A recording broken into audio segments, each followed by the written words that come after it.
What up, what up? Welcome back to the channel. I'm Mo.J and we are locked in. Now this is Ready to Love, the reunion part 2. Last week we seen a few of the couples and we were like, okay, that was random. We didn't think Christian was going to be on a date with, what was her name? Ida. I was like, okay, so we seen a few things, but the reunion part 2 is what we really wanted to see, the couples that made it to the end. But before we get into that, shout out to the notification gang. If you're new to the channel, you want to be a part of this, hit your subscribe button, turn on your notification bell so you get something every time I upload. Hit that like button, it's the easiest thing you can do. Now this week, we get to see Joel and Miss Vernicia. We get to see Jason and Liz, and that's what people wanted to know about because they made it to the end. So everybody else, we could just sweep them up under the rug, and we're gonna talk about the people that made it to the end. So let's jump into it. This is Ready to Love, the reunion part 2. We pick up where we left off with the love triangle between AJ, Alexis, and Kyra. Now Kyra is saying her heart was into AJ, but it shouldn't take this long to figure out what he wants to do. And if he wants to pursue me and do more than that, then he knows where I'm at. Well, Kyra, we seen at the last episode before the reunion, you told him, I'm not ready to be in a relationship with you. And she's trying to talk about her being committed and things. So right now, all this is contradicting herself. And AJ's just sitting over there. So at this point, there is nothing between the two. But Kyra got caught lying because your heart wasn't into AJ. You were still trying to figure out if Jason wanted you or not. But he was with Liz. So you went with AJ. And then you didn't want it with AJ because you really wanted Jason. But y'all know where I stand on this. I told AJ not to pursue her from the beginning of the season after we found out they had previous information. But that's neither here or there. We knew it wasn't going to work. Now, y'all remember Troy. They call him Sir Kiss a lot or lips a lot, whatever Tommy called him. But he was kissing all the women on their cheeks and stuff. And he was offering all of them trips. Now, everyone was raising their hands. So it was like 4 trips. He kissed 3 of the women. And he was saying this because he had a short amount of time. Now, Amber calls him out on that and was like, why'd you call it your signature move if that's what if it's not a signature move? Because he's saying it's just a greeting. When I meet somebody, kiss them on the cheek. Now, Amber, she seems to call everybody out on stuff, but she never admits to like what she has going on. So for me, that's funny. But I do get what they're saying. Troy, you gotta cut that down, especially women you don't know. Now, he did say his friends, so that means someone you know, that you're acquainted with, and they're comfortable with that. But all these random people, you can't just go up and just kiss them on the cheek. Now, if you were overseas in like France and stuff, they do the greetings like that. But Troy, nah, you can't do that here. But Troy did have a connection with Andrea. Now, Andrea, she talked to Diedrich a little bit, and she was telling him about, oh, I may have lost my cat. And everybody was like, lost your cat? Diedrich went back and told the men about it because, you know, people have a good connection with the animals. But fellas, if she has a dog or a cat, man, I advise you to avoid them because that dog or cat is going to have more attention than you and it's going to be more important than you. I can't do this because of my animal. So stay away from single women with animals because they're going to love them more than they love you. But Andrea says she found her cat, and we know her and Christian, they doing their little thing. So we're going to see where that goes. Hopefully we get an update from somebody. Hit them up on Instagram. You know, I don't bring outside information in. All I do is talk about what's on the show. The moment y'all been waiting on, Jason and Kyra. Now they start showing us some flashbacks, how they were getting close together. And we know that Jason was actually pursuing Kyra. But when Tommy asked, hey, if you had to leave with someone right now, he said he would choose Liz. Now it's kind of funny because we just heard her say that she was all into AJ, but she's about to start defending herself because she wanted to be with Jason. Now, Jason even said, you need to let me know what we're doing because you haven't made a decision. And if not, I'm going to go ahead and go with Liz. Now, Kyra's saying that's giving him an opportunity for him and Liz to grow, and she's okay with that. So Jason did what any sane man would do. If you're talking to a woman and you're asking her something and she can't give you an answer for it, he moved on to a woman that was giving him the answers that he wanted and was actually focused on moving forward. Now, Kyra has to backtrack and try to figure out how can she make this right. I have to apply Jason because at first I was like, man, I don't know what Jason is doing. Young brother, he's making the wrong moves, but he was actually making the right ones. When you look at the bigger picture, he asked Kyra, what do you want? She didn't have an answer. I'm still undecided between the two. So he did what he was supposed to do. He went over, he had an attraction with Liz. Now he was trying to see where it was going with Kyra, and it was hitting the dead wall every time, hitting the wall. So he decided to go with Liz. Now you hear Kyra, oh, me opening up to you, it wasn't a safe space. Like, it was a safe place. He was there for you. You didn't have no answer. You were trying to string these two brothers along and get what you wanted in the end. But in the end, what you wanted left. That's all it was to it. See, Kyra, she's smart, book smart. She go in that courtroom, she can talk to you, but she uses her emotions. And when the emotions start getting involved, that's when you start thinking erratically. Now, what she's telling Jason is, if you started making a connection with somebody, you should have told me. And he's already told her the whole time. Now, I'm into you, but I'm also into Liz. Now, let me know what you want to do, because if not, I'm going with Liz. But what she's saying is, oh, that's not fair because I didn't have my decision made up. I wanted you to waste your time on me for me to be like, I could decide to go with AJ or I could go with you and just waste his time. So, Kyra, you gotta, it isn't fair. You wanted everything to be your way. Now, this man tried to work with you. And you were just, oh, I don't have a decision yet. And Jason made the right decision to leave, because you don't want to deal with someone like this. And then you got to sit here and argue with her and try to explain, this is what I did and the reason for it. And you still trying to go behind me and just say other stuff. Even Liz is telling Jason, you did what you're supposed to do. You made your points. They were valid. You spoke your piece, and that's it. Kyra's still the one that's hurt over the whole situation. So Jason, you did the right thing. You removed yourself from a stressful relationship. You made the right decision for you. Mr. David comes on down, and him and Stacy, we know they had a date. They went and did their yoga stuff.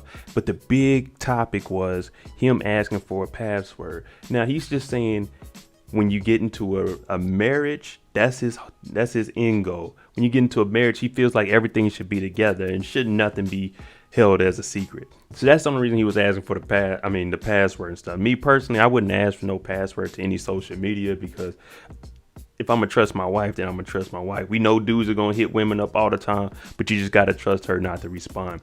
Now, Stacy, the way she heard it was, oh, this is the initial date, he's asking for passwords and stuff. He wasn't saying that. He was saying once you get to a marriage. So working up into that, then once you get married, then all right, yeah, we'll keep everything together. So it was really a misunderstanding, but I could see where Stacy was like, oh, hell no. Because I know if a girl was like, oh, I need that password, like while we're dating, no, it ain't going down like that.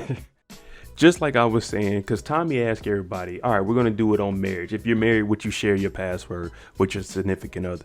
Then yeah, definitely you would.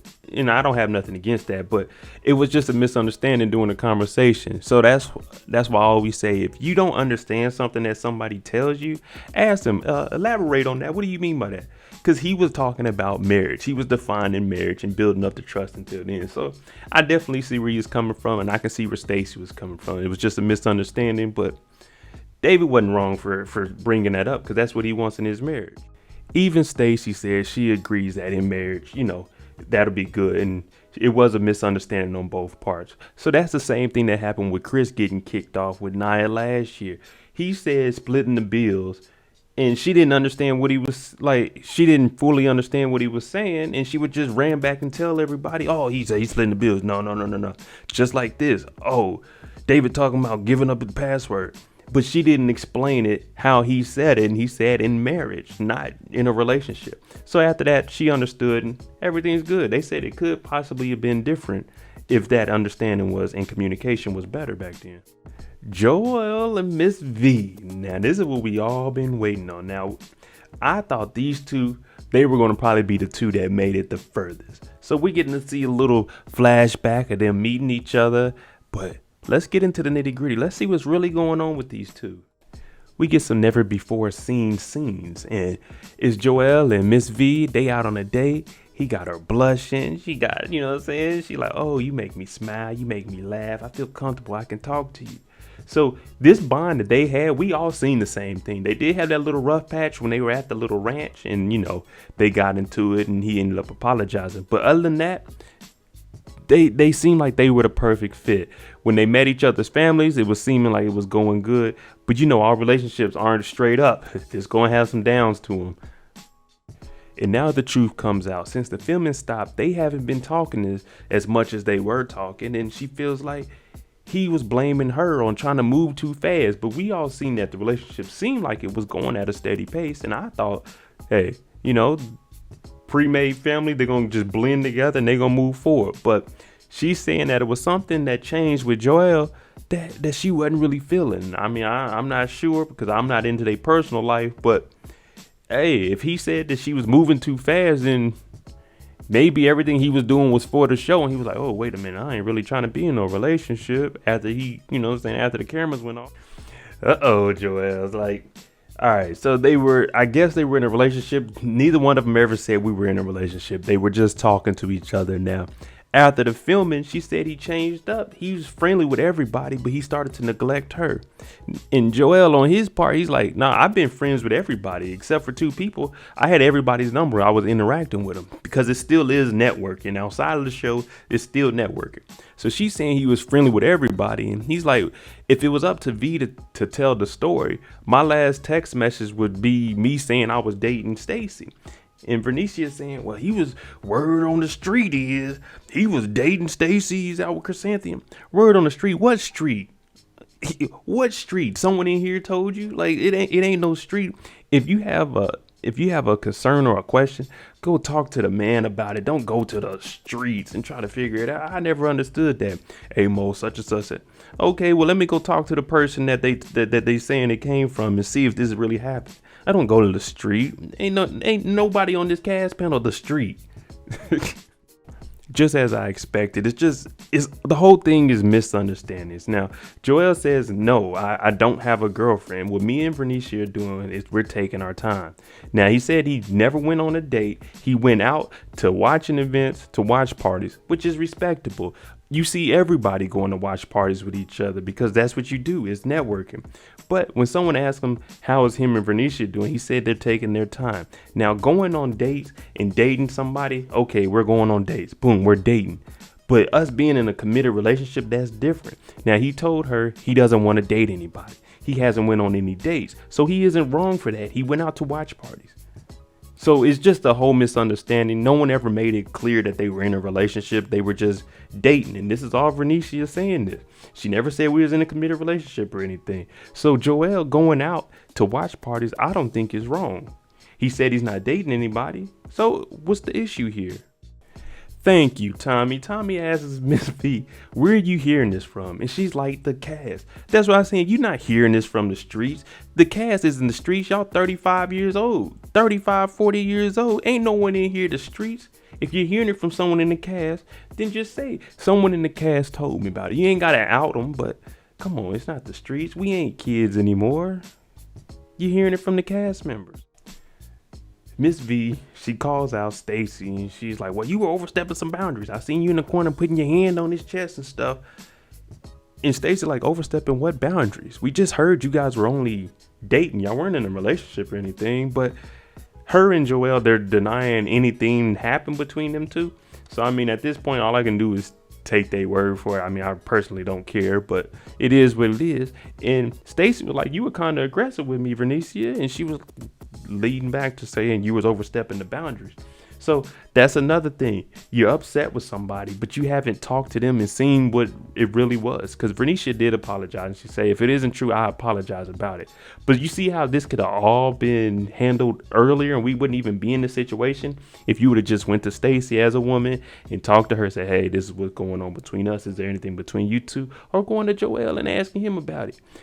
I say this in everything I talk about. If you two come together, you talk to somebody else, you can normally talk your way through everything and figure out what's really going on. But when you assume and hear from the streets, you're going to be in this situation.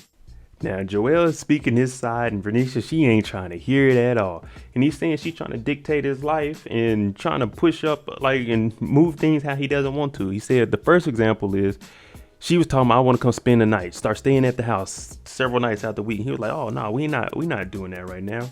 Then the second thing, he said something happened with his mother. And Amber sent him a text and said, hey, if you need anything, just hit me up. You know, I'm here for you. If you want to go out and get something to eat, come on.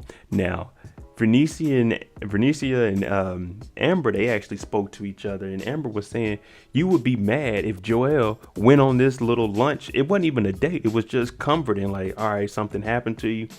Come to lunch with us. She said she would have been mad at Joel for doing this. Now for Miss Vernicia, she's talking about, hey, well, that ain't what happened. So she's getting frustrated and getting angry. Y'all know me, I like to catch people and stuff. Now, Joel says, can I ask you a question, Miss Vernicia? And she's like, Tommy said, yeah, go ahead. He said, did you say you would slap somebody if they was in my face? Now, Vernicia says, I'm 40 years old. I'm not about to be fighting nobody.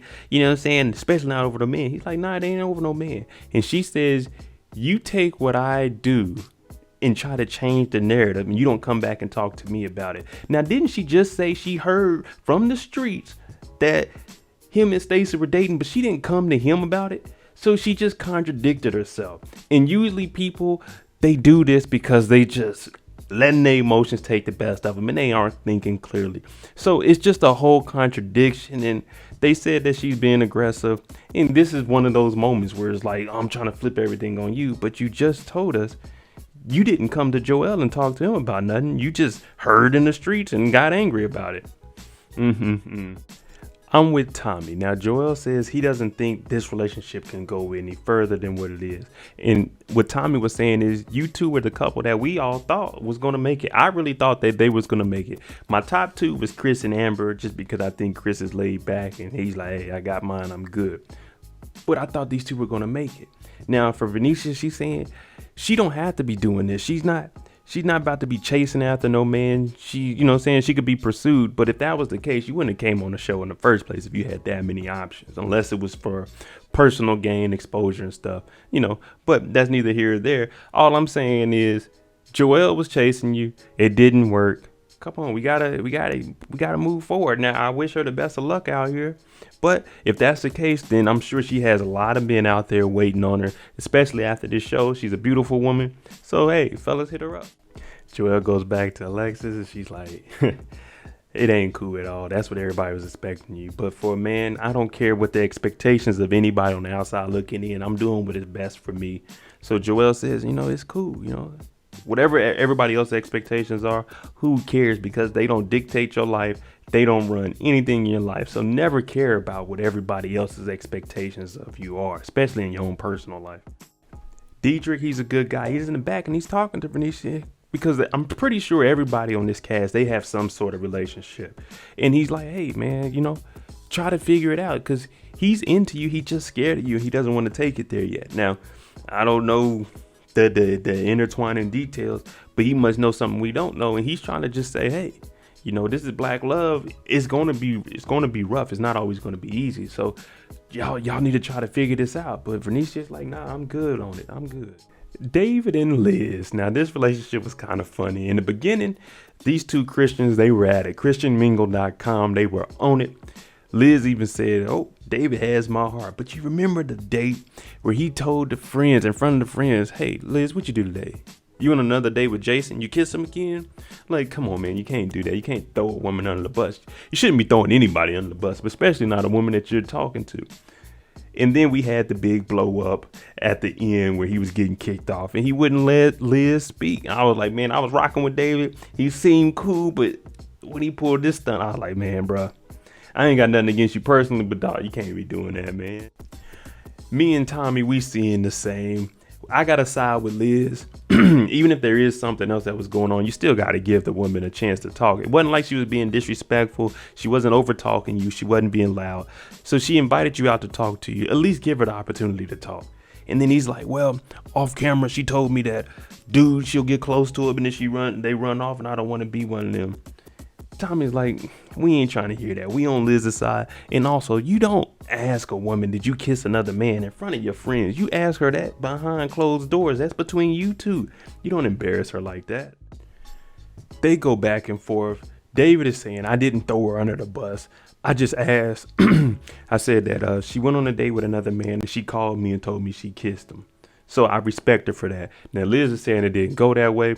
From what I do remember is he was saying she did call him. So I was like, okay, cool. But either way, you still don't bring that up in front of your friends. That's between you and her. But then David starts talking about, she came to me and said, well, I heard. And that's what I was explaining earlier. Don't come to me with what you hear. Oh, I heard this and this about you. Ask me a question and let me give you an answer. Don't tell me what you heard, because if it didn't come from me, then 9 times out of 10, it was probably a lie. But Tommy does right, because I'm agreeing with Liz on this overall. He's like, look, whenever somebody wants to remove themselves from the process, it goes through me.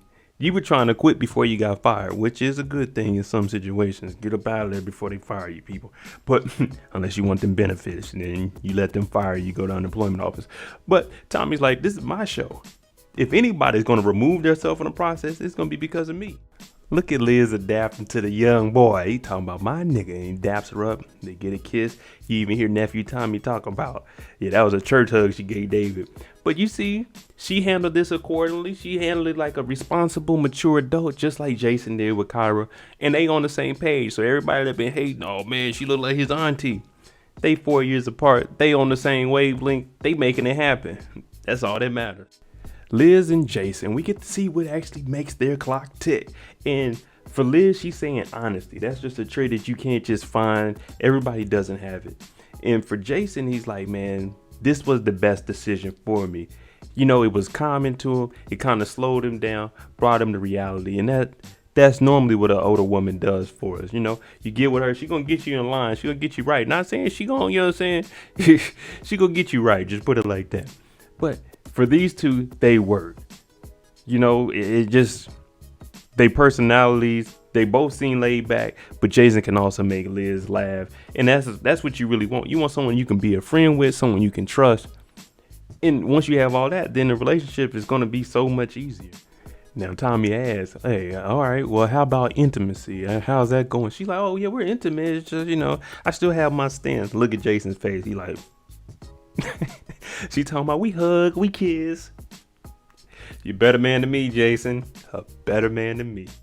We're going around the room now. We're going to ask random people, what is it looking like for you? Mr. David, he said he's dating now. It's something new, but he wants to get married again.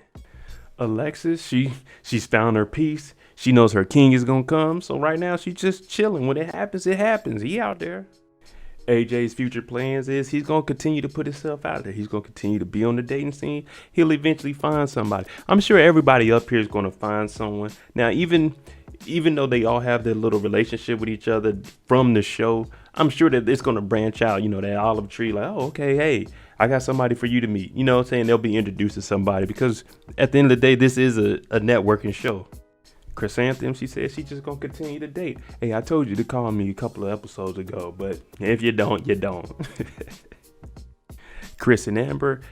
Chris is looking at like, this is redemption for me. I'm going to try to make this happen. We're going to go as far as we can. Now, Tommy, he makes a joke. He's like, I hope y'all ain't glittering this much at home. There you go. Ready to Love, the reunion part 2. Let me know what you guys think. Which relationship do you think is going to last the longest? Jason and Liz, Chris and Amber. Now, I was kind of let down with the Joel and Vernicia thing, but it is what it is. Let me know what you guys think about the whole overall reunion. I'm J. If you like the content on the channel, hit the subscribe button, hit that like button. Thanks for watching. I'm out. Jimmy on the beat, boy.